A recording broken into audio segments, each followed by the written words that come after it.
ప్రతి ఒక్కటి చేస్తాడు. ఏం చేస్తాడు? డ్రైవర్ లేని ఏ పని జరగదు. కూరగాయలు కానీ ఏదైనా కానీ, పాలు కానీ కూరగాయలు కానీ నూనె కానీ డ్రైవరే తేవాలా. తోలకం డ్రైవరే. మరి సెలబ్రిటీ మనమా లేకుంటే హీరో? మనమే హీరో, మనమే సెలబ్రిటీ. మళ్ళీ మనం లాగా ఎవరు అనుకున్నాం.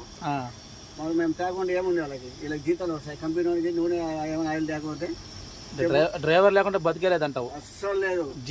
దునియాలో ఎవరికి అంబులెన్స్ కూడా డ్రైవర్ దొరకాల. ప్రతి దానికి డ్రైవరే. డ్రైవరే కింగ్. ఏమనుకున్నాం, సాగు కూడా కాకి సాగు. అంటే ఎప్పుడు నా మరణం ఎప్పుడు వస్తుందో ఎప్పుడు దేవుని చేతిలో ఉంటుంది. ఇది సామెత ఏదో ఉంది కదా, డ్రైవర్ లేకుండా పరిస్థితి ఏంది పై జనాలకి? డ్రైవర్ లేకుండా మెడిసిన్ రాదు, వాళ్ళకి ఇంజక్షన్ రాదు, ఎంతో మంది చనిపోతారు. కూరగాయలు కూడా లేదు కదా, కూరగాయలు లేవు, పాలు లేవు, నూనె మనం రోజులు పామాయిలు కష్టపడి కర్ణాలో కష్టపడి మాకేం